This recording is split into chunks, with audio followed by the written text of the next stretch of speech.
Baseball season is here at last, and the excitement continues all season long at DraftKings.com, the official daily fantasy partner of Major League Baseball. Daily fantasy means no season-long commitment. Why wait until the end of the season to claim victory when you can win huge cash every day? Hurry to DraftKings.com now and enter promo code PARDON to play for free. You could win part of the $300 million in prizes being awarded this season. Enter PARDON for free entry now at DraftKings.com. That's DraftKings.com. Part interruption, but I'm Jason Whitlock. Hey, Tony, NASA is testing a flying saucer that could land humans on Mars. I'm Tony Kornheiser. I just hope they keep people away from Uranus. See, this is funny. We're so happy that Wilbon's not here. He crushes all those jokes. Goes, I would but get that's funny. suspended for that joke. You get nothing. Uranus jokes are always funny. Make everybody laugh. Welcome to PTI, boys and girls. In today's episode, Shaka Smart considers Texas, Billy Donovan considers the NBA, and with Wilbon off, I am joined by our great friend from the undefeated, Jason Whitlock. Who are you wearing today? This is the Troy McClain collection. Fabulous. Thank you. We begin today with a report that Tony Romo has agreed to restructure his contract. This restructuring will free $12.8 million in cap space that the Cowboys could use, maybe to sign Adrian Peterson, who will make, wait for it, $12.75 million this season. Jason, would signing Peterson make the Cowboys the team to beat? In what league? I think they had a guy named DeMarco Murray that was the best running back in the NFL last year. They didn't win the Super Bowl. Well, they won the Super Bowl. They won their division. I know, but why? Des Bryant actually made that catch, don't you think? Not according to the rules. But I'm just going to say, how is Peterson, why is he better than DeMarco Murray? Well, he's better. He's a Hall of Fame running back. No, he sat out all of last year. He's a year older. He's rested. He's a year older. He's motivated. He's a year from older. Texas. He's never won it. What has he won in the playoffs? What has Tony Romo done in the playoffs? Won a game. A game, thank you. 0 + 0 = 0 in my book until I see better results. You can't name them the team to beat. Seattle will come into this year with a huge chip on their shoulder. I read a report about a week ago that Tony Romo said, or I think Tony Romo said, that he was willing to restructure his contract to keep DeMarco Murray, but the Cowboys didn't ask, which leads to two conclusions. One, that the Cowboys didn't want to keep DeMarco Murray. Or two, if Tony Romo was so interested in doing it, just do it. Just do it. Don't wait for them to ask. Listen, I hate to bring up bad memory, but the Cowboys and Jerry Jones have been talking about Adrian Peterson coming back to Texas, and Adrian Peterson's been talking about coming to Texas. This seems preordained. This almost seems, if not for all the horrible off-field issues for Adrian Peterson, this almost seems orchestrated that he's coming to play for the Cowboys. I will tell you this, that I think he's a Hall of Fame running back, and as I said, he's rested, and I think he's motivated. But the point you make is the right point. DeMarco Murray's season last year was the best of any running back in the NFL. He led the league in rushing. He led in rushing touchdowns. Even if Adrian Peterson has a great season, pretty much the best he can do is be the equal of DeMarco Murray from last year. What I will agree, though, is physical talent, Adrian Peterson, yes, is one of the all-time greats. Yeah. And so this is really Emmett, Troy, and Michael all over again with Dez, Romo. And they can't look. Seattle's a favorite, but Dallas is good. Dallas won the division last year in the NFC East. They're good. They're a good team. I got to see it. They're at least as good as they were. Yes. Tony, Trailblazers reserve Chris Kaman did not respond in a gentlemanly fashion when the Nutcracker, Clippers point guard Chris Paul, accidentally made contact with Kaman's man region. Perhaps Paul's reputation for trespassing in the man zone provoked Kaman's response. Tony, should Kaman get further punishment, or did CP3 get what he deserved? By further punishment, he could get suspended, or he could get fined, or he could get both, and I think it's okay the way it is. The foul that was called was a flagrant one. Chris Kaman pushed Chris Paul to the ground rather gently, I thought. I mean, he didn't shove him the way we've seen NBA guys shove people to the ground before. I mean, they've known each other for a long time. And Chris Paul has, I think, a deserved reputation for entering into a region that he shouldn't enter. So, I mean, to me, it worked out okay. Tony, I just want to say this. I worked in Ann Arbor.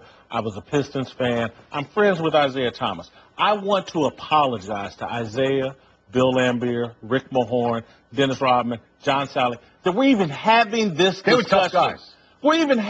This man accidentally touched his man region, and the other guy caressed Chris Paul out of bounds. Okay. And we're discussing this as if fines or further suspensions. This is what the NBA has become. I grew up on the bad boy Pistons, the Boston Celtics, even the Lakers. Kareem got physical.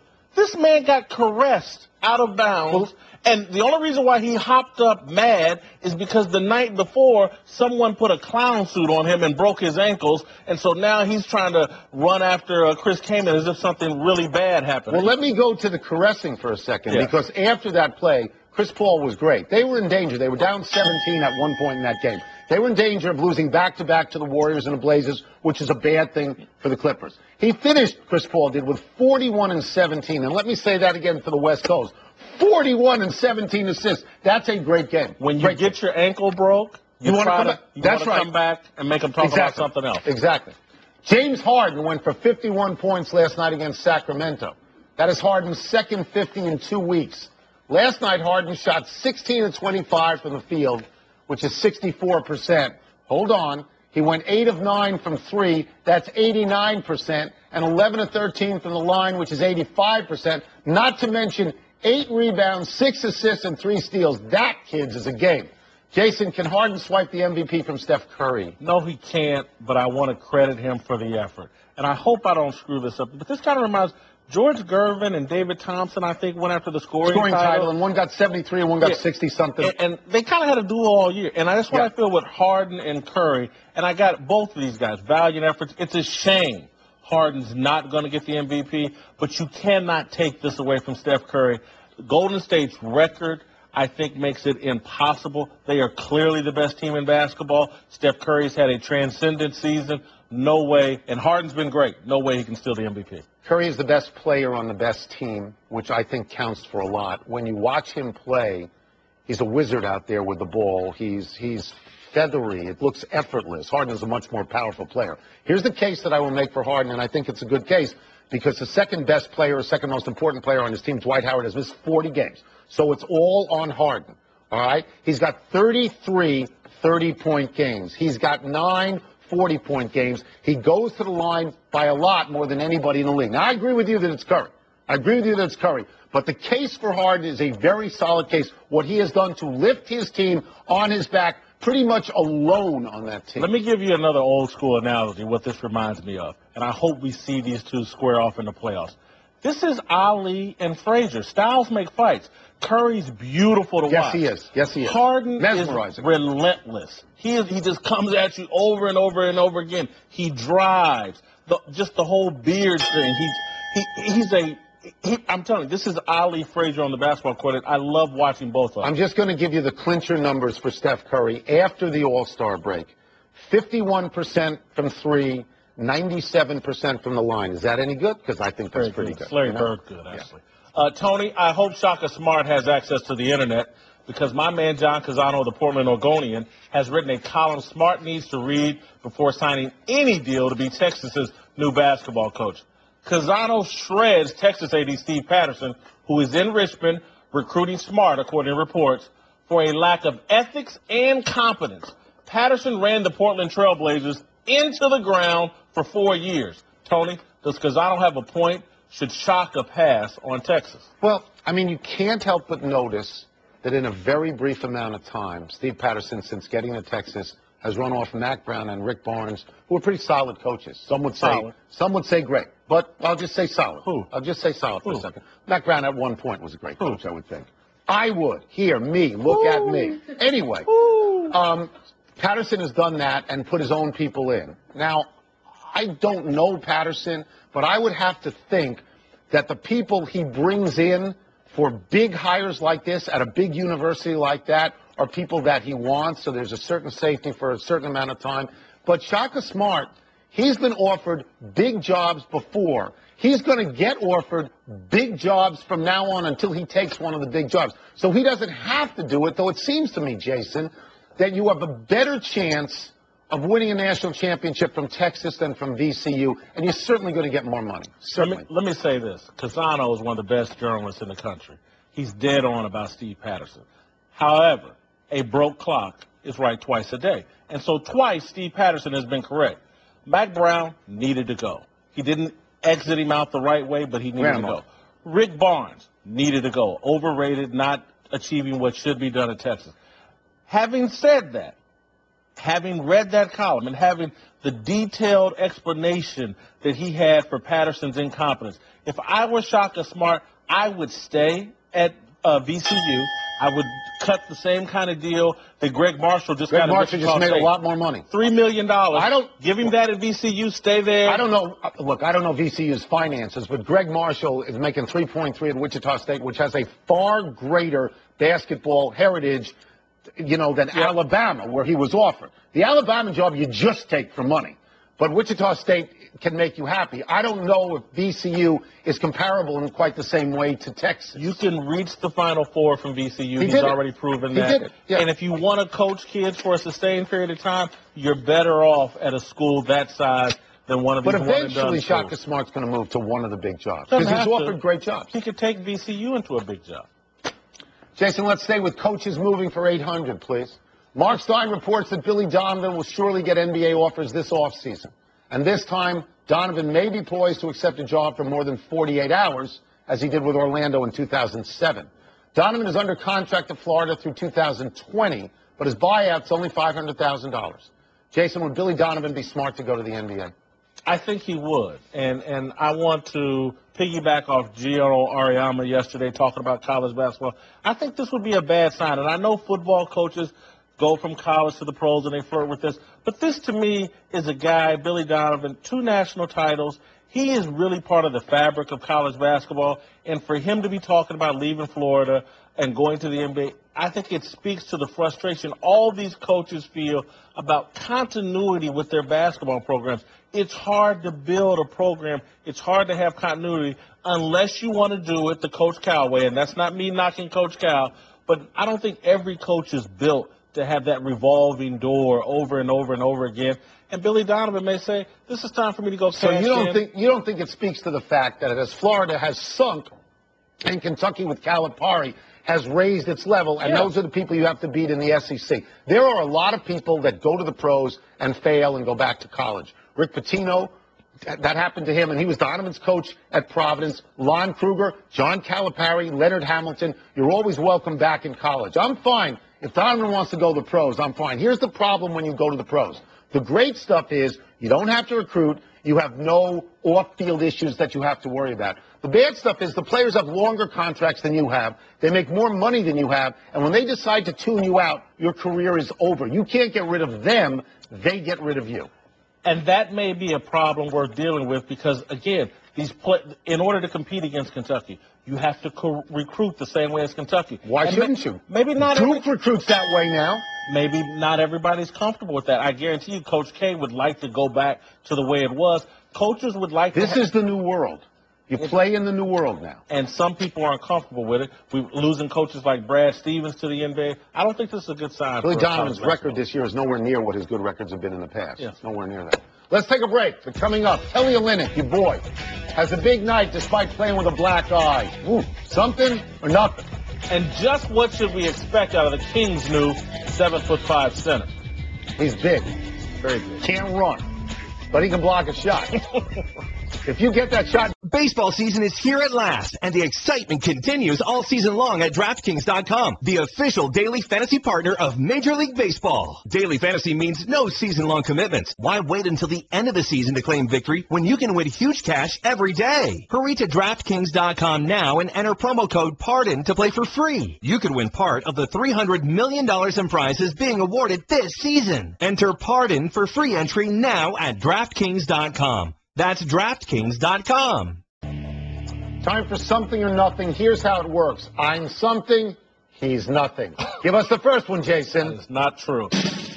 Something or nothing, Lance Stevenson's second straight DNP coach's decision. I'm going to the glasses because I'm going to read something. The Charlotte coach, Steve Clifford, said of Lance Stevenson, and I quote, "It's simply that I can't find a group that plays well when he's out there." How about that? You're crushing him. You're saying that he's a team killer. So is it something or nothing when this guy's got 2 years left on a $27 million 3-year contract? Michael Jordan got beat on this. This is something. This is a bad look for Lance Stevenson and the Charlotte basketball team. They have to get Lance. I'm an Indiana Pacer lifelong fan. They got to get him back to his cocoon of Larry Bird. Somehow he has to return to the Pacers. I thought the Pacers wanted to get rid of him. They did, but Larry, for the right price, the Pacers would have kept him. Lance priced himself out of a Pacers uniform. He wanted the money. I don't blame him. Something or nothing? You think it's something? Oh, this is something. Do you want Lance Stevenson's numbers this year? He's shooting 16% from three. Is that something that could interest you in? I think not. I would like Lance back in the Pacers uniform. What do you got? All right, Tony. Kelly Olynyk's performance last night with the black eye, something or nothing. Okay. He gets elbowed in the face by Shavlik Randolph in warm-ups. That's his teammate. His eye swells up like a grapefruit. And from that point on, he's great. He gets 19 points on 10 shots. He hits 3 of 4 from 3 in 22 minutes. This is basically double what he has done to this point this season. So Brad Stevens ought to pay Randolph to punch him in the eye once a week. This is definitely something because it's regenerating his career. It's nothing. I've already apologized to the Detroit Pistons for their rough play and being able to play. Listen, Tony, when I was in 6th grade, I played for the Cincinnati Bengals. I had a bad back. My mother had to put icy hot on me all night, played the next day, played the best team in the league, had an incredible game. 3 or 4 sacks, an interception. We lost the game. But I've done better than what Kelly. But no fault of your mom's or yours or the icy hot, because that was good stuff. Absolutely not. So you think that's nothing? Nothing. Go ahead. What's next? It's nothing. Tony, the Kings signing of Sim Buller, the 7'5", 350-pound Shaquille O'Neal impersonator. Okay, he is the first player of Indian descent to ever play in the NBA, and he's on a team owned by the first majority owner of Indian descent. But now we are talking about demographics. We're not necessarily talking about sports. It is something if he can play. He's huge. He's 7'5", he weighs 350 or 360. He pretty much stands in one spot. He can block shots. I'm just thinking, you know, there's a lot of people in India. Maybe there's a pipeline of players, but Wilbon used to say that Yao Ming was the first of a pipeline of great 7-footers from China, and we haven't seen that. So I'm going to say right now it's nothing until something happens. This is something. When you think about David Stern and Adam Silver's vision of global basketball. What if he can't play? It does. He's 7'5". Did you ever see George Murasana or Manute Bol? Mark Eaton? You don't have to play all that well once you're 7'5". You just need to be standing upright. So you have something. This is something, for sure. We can stand upright until Chris Paul gets here. The Milwaukee Bucks have a new logo, Tony. Something or nothing. This is something. It's something stupid. The new logo doesn't have the antlers. The new logo doesn't put in Fear the Deer. That's an M. That's all it is an M. It's a flexing M. It's not even as good as the M and the B of the Milwaukee Brewers that together form a baseball glove. This is stupid. It's stupid. So it's something. If it's terrible, it's something stupid. Yes, I would agree with you. It's bad, so it's something. When I look at that logo, I was thinking Marquette. I wasn't thinking Milwaukee Bucks. I don't know what that signifies. Signifies M. Just M. It's not. There's a bunch of other better logos. The Milwaukee Brewers have a better logo. I just said that. Do you watch this show? I actually just said that.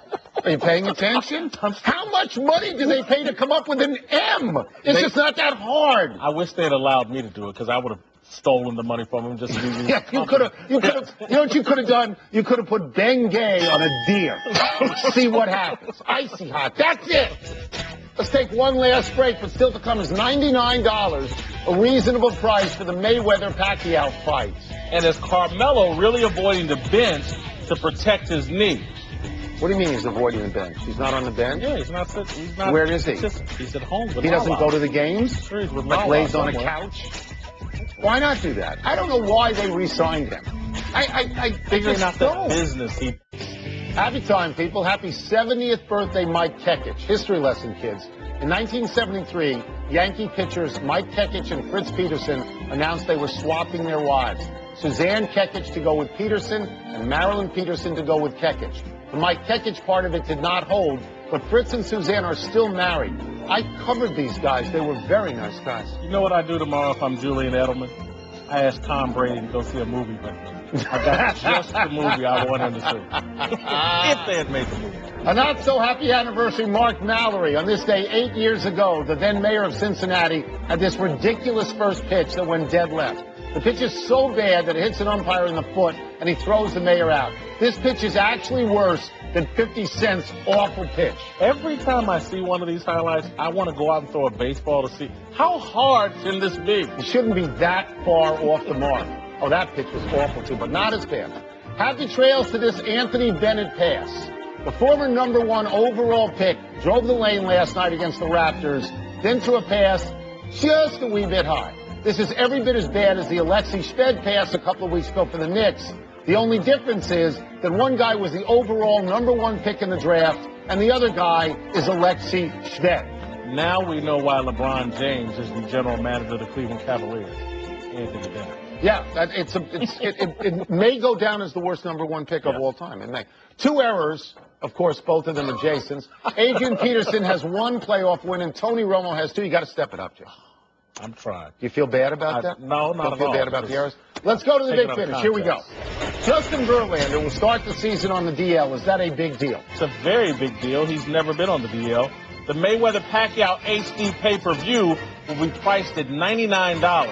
Reasonable? I think it is, and for this reason. People have waited about 5, 6, 7 years for this fight. I know it's not going to be the fight they thought it was going to be, but it's still an event kind of fight. If you take 10 guys at your house, it's $10 a piece. You're going to say you saw history, right? This is going to be one of the most boring big fights in the history of big fights. Still going to make money. People will be getting ripped off and going to mad make about money. it. Carmelo Anthony, your boy, reportedly not sitting on the Knicks bench because he fears a collision will re-injure his knee. Is that smart or simply ridiculous? I actually think it's smart because you can get injured sitting on the bench if you can't move. I don't have a problem with this at all.